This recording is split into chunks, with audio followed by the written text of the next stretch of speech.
Well, here we are, about to push a brand new project into the shop. Decisions, how are we going to build it? The box says you can build it one of three ways: stock, custom, or drag. But for the real car, I've kind of got something different in mind. It's still going to be one of three ways, but not stock.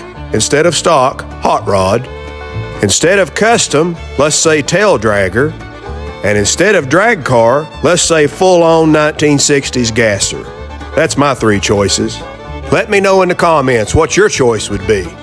Now, just 100% original, just like they came out of the Chevrolet factory in 1937, the 37 Chevy Coupe is a beautiful car. But we're not Puddin' Creek Restorations, we're Puddin' Creek Rod Shop. So we're going to keep all the beautiful pre-war design elements of this car and just add a little cool factor to it. If we go the hot rod route, the first thing we got to do is establish some kind of a stance. A hot rod, in my mind, has to be a little lower in the front than it is in the back. Maybe some 14s in the front, some 15s in the back. I'm old school. I'd like an old school hot rod engine, maybe a built 327, or if I wanted to get really crazy, maybe a built 427. The 1937 Chevy makes an insanely beautiful tail dragger, custom, lead sled, whatever you want to call it. To be a proper tail dragger, as the name implies, she's going to need a drag in the back. So it's going to have the speedboat stance, nose high, rear end low. It's probably going to need a set of fender skirts. Sometimes they chop the top, sometimes not. I think they look good both ways. Now, the tail draggers are not known for speed, so a lot of guys will retain the 216 straight 6 engine and just hop it up, or better yet, pull it out and put in a late 50s 235 engine and hop it up, and that keeps it kind of traditional. And bam, here's our third option, a full-on, fire-breathing, wheel-standing 1960s style gasser. If we go gasser style, we got to get that nose in the air. It's got to look like a praying mantis coming at you. We're going to need a straight axle. We're going to need to weld up the front sheet metal and turn it into a flip front end. We're going to need some slicks for the back. I'm thinking pie crust cheater slicks. And we're going to need some skinny wheels up front. You're saying, hey, Puddin' Creek, if you made it a gasser, what engine would you use? Well, just so happens I have the actual 283 Chevy engine that my uncle built and raced in his gasser in the 1960s. I've got it stored away in a container, so that would be pretty cool. You guys always ask, where do you find these old cars? Well, I found this one at the same estate auction in Asheville, North Carolina that we bought the Asheville Custom from. There's a full video of that auction on our channel entitled The Asheville Custom, if you want to see that one. I'm also working on a new video entitled The Mystery of the Asheville Custom, so be sure and subscribe if you hadn't already. At this auction, we bought a whole pickup truckload of parts. We bought the Asheville Custom, and then right down here at the end of this line, we bought the 37 Chevy Coupe. Now, the old Coupe was in super solid shape, had very little rust at all, and it had almost all the parts with it that you're going to need to build it. But we already had the pickup truck full of parts that we'd bought at the auction, so the little woman and I, we started stuffing all the 37's loose parts inside of it that we could for safekeeping overnight. You know how things disappear at auctions. The next day, little brother and I, we hook up the car trailer to the truck, head back across the mountain from East Tennessee to Asheville, North Carolina to pick up the 37. It was pouring rain the whole time we loaded the car and strapped it down, and as soon as we got it all loaded and strapped down, it stopped raining. Isn't that the way it always goes? Right here, we'd stopped alongside of the road to check our straps at this beautiful spot. This is actually on the East Tennessee side of the mountain. So we get the old coupe back to Puddin Creek Rod Shop, and we decide to lay out all the parts and pieces on the concrete, just kind of take an inventory and see exactly what all we got with this car. As you can see, the car came with 2 grills, a really nice patina hood, 2 nice front fenders, and 2 nice rear fenders. This car is very original. That's the way I like to find them. It even has its original 216 engine. I'm not sure that we'll use that engine, but it'd be cool to see if it's free, see if it's locked up, see if possibly we could make it run. Check out this old North Carolina inspection sticker. Looks like this car was last on the road in 1968. Now that's pretty cool. Looking inside the window, check out this seat cover. Now that was probably high fashion in 1968. Also look at this beautiful pre-war styling on the dash.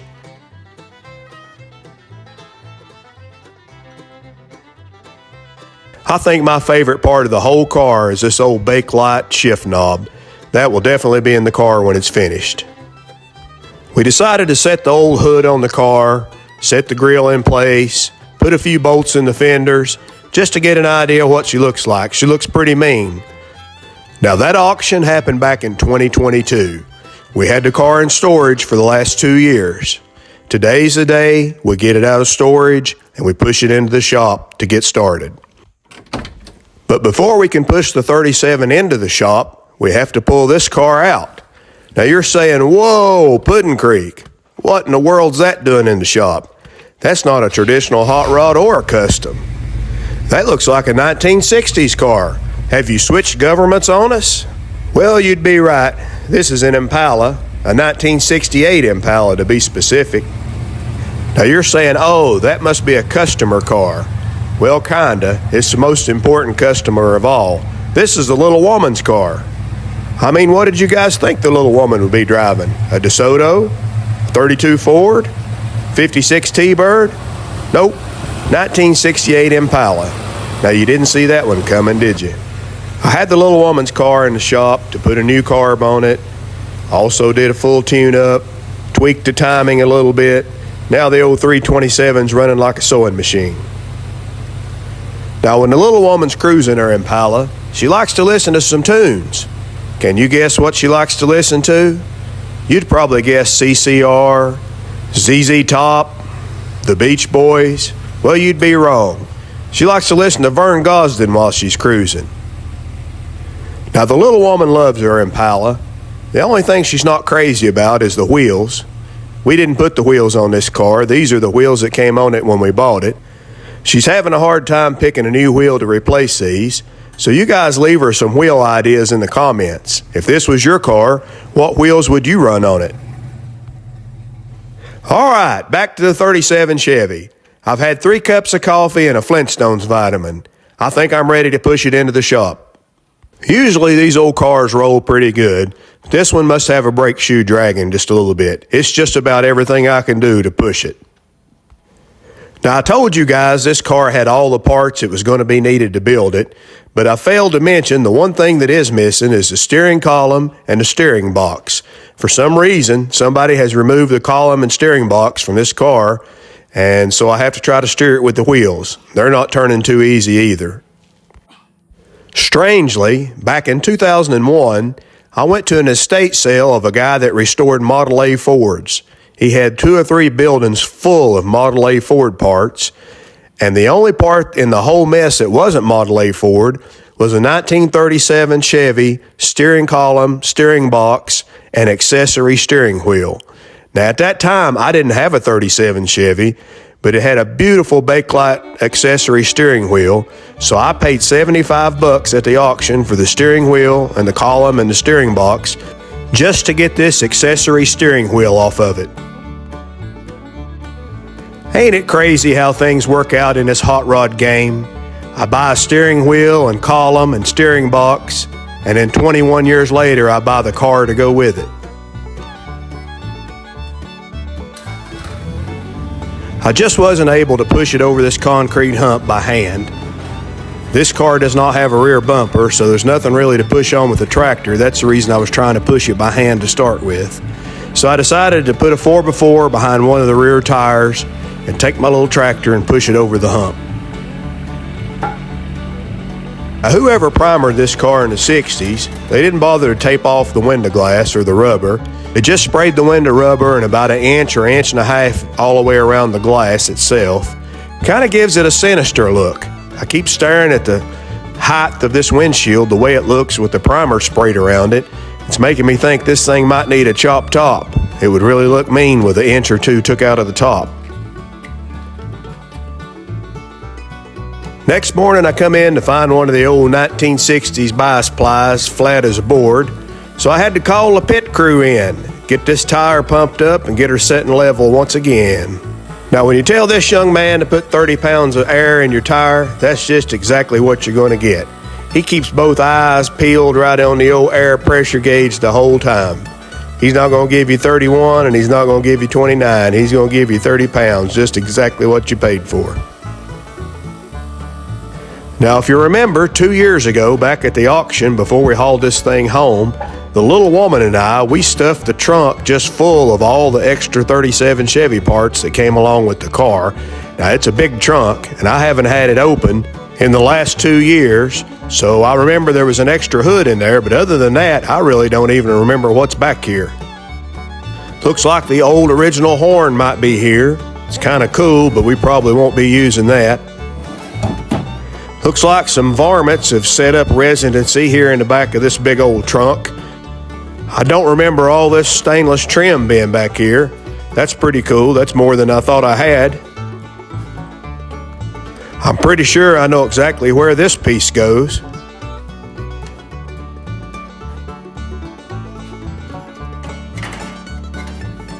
Yep, right there. That's kind of the crown of the whole thing. Let's go back and see what else is in this big old trunk.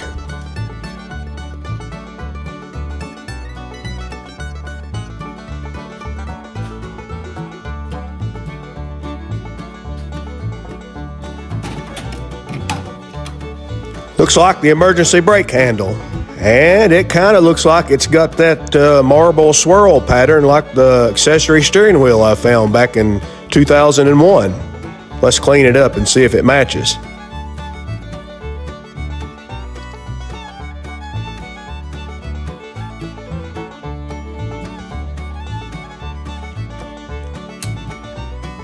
Well, it's definitely not an exact match. It's a little darker, but it's a very similar pattern, so that's kind of cool.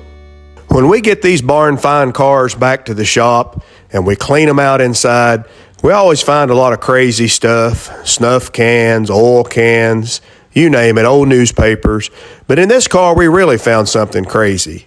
Now, this is a little bit of a reenactment, just so you guys can see where I found this stuff. Obviously, I found it 2 years ago when we first brought the car home and put it in storage. Right back here on the package tray, there was a lot of old newspapers and magazines, but underneath all that stuff were these brochures in mint condition. Evidently, whoever owned this car was shopping for a new vehicle in 1969, and they went to the Asheville Ford dealership, and they picked up a brochure for each of the new Ford cars and trucks for 1969. And here they are in mint condition after all these years. Pretty cool, huh? Matthews Motors in Asheville, North Carolina. Do any of my Asheville subscribers remember this dealership? Let us know in the comments. 69 Ford pickups. There's the whole lineup. Step side, hey, even a crew cab.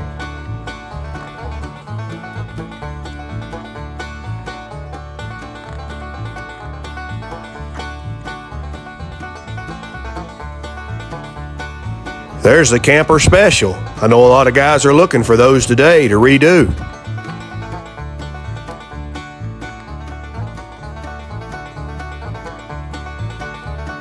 Ford 29 Thunderjet. Why not order your new Ford with one of these? I'm in.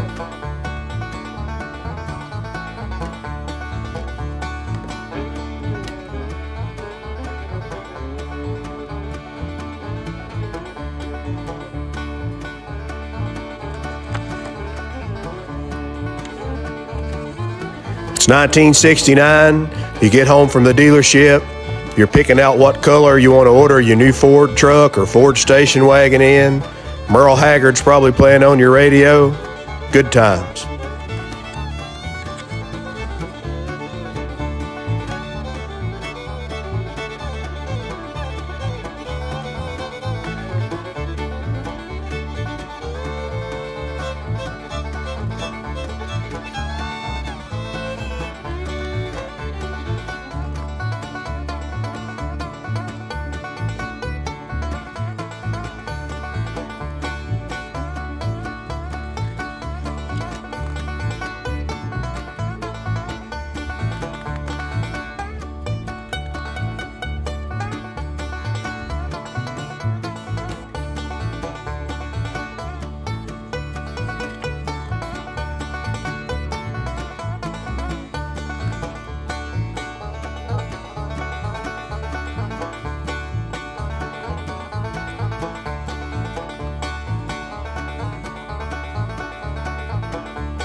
As we flip through the last brochure here, I'll remind you guys to subscribe if you hadn't already. Give us a like, leave us a comment. We read all the comments, even if we don't have time to respond. Thank you guys for watching. We'll see you next week.